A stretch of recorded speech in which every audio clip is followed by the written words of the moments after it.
नमस्कार मैत्रिणींनो, तुमचं रेखा फॅशन मराठीमध्ये खूप खूप मनापासून स्वागत आहे. तर आज आपण 44 साईज कटोरी ब्लाऊज पेपर कटिंग करणार आहोत. तर हा जो व्हिडिओ आहे जे आपण नवीन शिकणाऱ्या मैत्रिणी आहेत त्यांच्यासाठी स्पेशल आहे. खूप सोपी आणि एकदम मराठीमध्ये एकदम सोपी पद्धत आहे.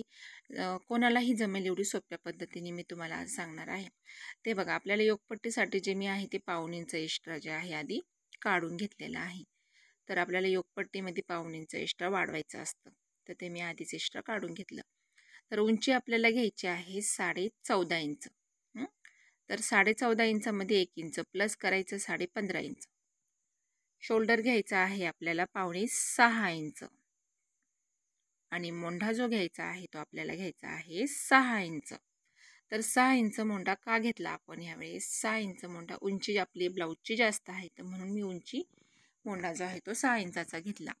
आता छातीची घडी 11 चोक 44. समजा आता नवीन शिकणाऱ्यांना काही येतच नसेल तर त्यांनी ह्या पद्धतीने 11 चोक 44 तर ह्या पद्धतीने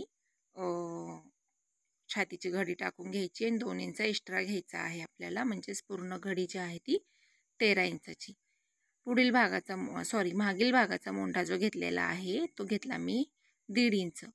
आणि आपल्याला लगेचच पुढील बाजूचाही मोंढ्याला शेप देऊन घ्यायचा आहे. तो घेतलेला आहे मी 1.25 इंच. तर ह्या पद्धतीने बॅक साईड आणि फ्रंट साईड मोंढा, छातीची घडीमध्ये 2 इंच मिळवणे, आपलं संपूर्ण माप टाकून झालं. आता शोल्डर तुम्हाला किती घ्यायचं आहे? तर ह्यांचं जे शोल्डर आहे ते आहे 3.25 इंच, पावणे 3 इंचाचं शोल्डर आहे. तर मी 2.25 मध्ये अर्धा इंच प्लस केलं तर संपूर्ण शोल्डर भरलेला आहे आपलं 3.25 इंच. गळा उंची घेतलेली आहे मी पुढील भागाची 6.5 इंच. गळा रुंदी घेतली आपण 2.5 इंच. तर अशा पद्धतीने कटोरी ब्लाऊज जो आहे आपला पुढील पार्टची जी गळा उंची आणि गळा रुंदी घेतलेली आहे. आणि आपण गोल गळा शेप देऊन घ्यायचा आहे. कटोरी ब्लाऊज असल्यामुळे आपण गोलच गळा घेणार आहोत. तर हे बघा, संपूर्ण घडी, गळा उंची, मोंढा, बॅक साईड मोंढा, फ्रंट साईड मोंढा, छातीचा चौथ्या भागामध्ये 2 इंच मिळवायचं. संपूर्ण माप टाकून झालं. आता योगपट्टी आपण 2.5 इंचाची घेतलेली आहे. तर 2.5 इंचाची योगपट्टी घेतल्यानंतर आपल्याला सरळ रेष जी आहे ती मारून घ्यायची. संपूर्ण सरळ रेष मारून घेतली. आता आपल्याला 1.5 इंचानी वरती योगपट्टी जी आहे ती उचलून घ्यायची, म्हणजे वर वाढवायची आहे. आणि 3.5 इंचाचा पॉईंट देऊन घ्यायचा. आणि मग आपल्या योगपट्टीला वरती 1.5 इंचावर शेप देऊन घ्यायचा. आता घडी बघा, छातीची घडी जी भरलेली आहे संपूर्ण आपण घडी 2 इंच मिळून ते 13 इंच. तर 13चे निम्म 6.5 इंच, म्हणजे 6.5 इंचाचा पॉईंट आलेला आहे. सरळ रेष मारून घ्यायची. इथून जे आहे ते आपल्याला 2.5 इंच पॉईंट द्यायचा. आणि इथून वरती 1.5 इंचावर एक पॉईंट देऊन घ्यायचा. आणि मग आपली जी मूळ कटोरी आहे त्या मूळ कटोरीला शेप जो आहे तो देऊन घ्यायचा आहे. तर बघा, ह्या पद्धतीने हा जो झाला आपला मूळ कटोरीचा शेप झालेला आहे. तर हे बघा, संपूर्ण जी कटोरी ब्लाऊजची जी मार्किंग आहे ती आपली झालेली आहे. तर योगपट्टी झाली, क्रॉसपट्टी झाली, बॅक साईड फ्रंट साईड मोंढा झाला, कटोरी झाली, गळा झालं, शोल्डर झालं. तर अशा पद्धतीने हे संपूर्ण माप जे आहे ते आपलं टाकून झालेलं आहे. आता आपण याची कटिंग करून घेऊ.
तर चला मग आपलं संपूर्ण पेपर कटिंग झालेलं आहे. तर आता मागील भागाचा जो 1.5 इंच आपण वाढवून घेतलेलं होतं ते आपल्याला कटिंग करून टाकायचं आहे. तर बॅक साईडला आपल्याला 1.5 इंच वाढवायचा काहीच संबंध नाही आहे, कारण हा बॅक साईड जो आहे तो संपूर्ण अखंड भाग असतो, म्हणजे त्याला कट वगैरे कुठंच नसतं. त्याच्यामुळे आपण त्याच्यामध्ये आपल्याला कुठंच काही वाढवायचं नसतं, फक्त 1 इंचच वाढवायचं असतं. तर ते आपण कटिंग करून घेतलेलं आहे.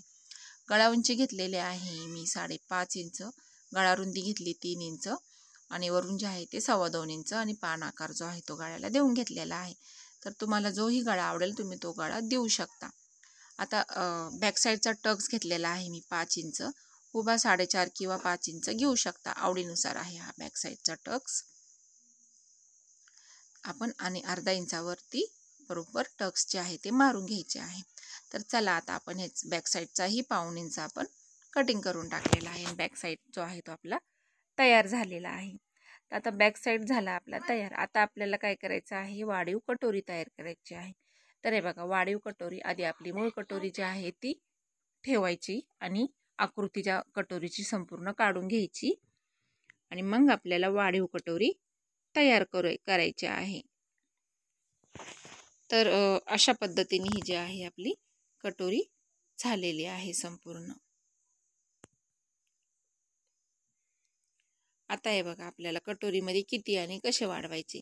तर हे बघा, ह्या साईडने जे आहे मी 2.25 इंचांनी कटोरी वाढून घेतलेली, 1.25 इंचांनी कटोरी वाढून घेतलेली आहे आणि दोन्ही साईडनं 1.25 इंचांनी कटोरी वाढून घेतली. संपूर्ण कटोरी आपली भरती 10.5 इंचाची आणि इथून जे आहे 1.5 इंच वाढून घ्यायची, सरळ रेष मारून घ्यायची. इथून वरतूनही आपल्याला 1.5 इंच वाढवायचं आणि आपल्या कटोरीला जेवढा तुम्हाला गोल शेप देता येईल तेवढा तुम्ही गोल शेप देऊन घ्यायचा आहे. तर अशा पद्धतीने ही संपूर्ण कटोरी आपली तयार झाली.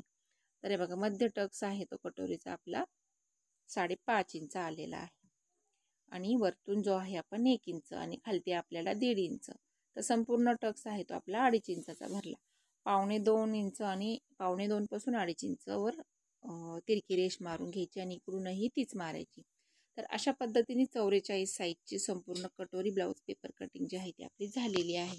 तर आजचा जो व्हिडिओ आहे तो तुम्हाला आधी आपण काय करणार आहोत, फ्रंट कटोरी ब्लाऊजचे टक्स आहे ते 1.5 इंचावर टाकून घेतलेले आहेत. तर ते 1.5 इंचाचा टक्स झाला आणि मग आपली आता संपूर्ण कटोरी जी आहे ती तयार झालेली आहे. आता आपण कटोरी कटिंग करून घेऊ. पण आजचा जो व्हिडिओ आहे तो तुम्हाला कसा वाटला, व्हिडिओ जर आवडला तर व्हिडिओला लाईक करा, चॅनेलवर नवीन असाल तर चॅनेलला सबस्क्राईब करा आणि व्हिडिओ जे आहे ते शेवटपर्यंत नक्की बघा. आणि तुम्हालाही काही प्रॉब्लेम येत असेल किंवा माझ्या व्हिडिओत काही प्रॉब्लेम असेल तर तुम्ही कमेंट बॉक्समध्ये मला नक्की सांगा. आणि हे बघा, अशा पद्धतीने जे आपले कटोरीचा जो टक्स आहे तो झालेला आहे आणि ही कटोरी या पद्धतीने येणार आहे. आणि हा जो भाग आहे ज्यावेळेस आपण स्टिच करणार आहोत त्यावेळेस अशा पद्धतीने येणार आहे. तर चला मग, आता व्हिडिओ बघितल्याबद्दल खूप खूप मनापासून धन्यवाद.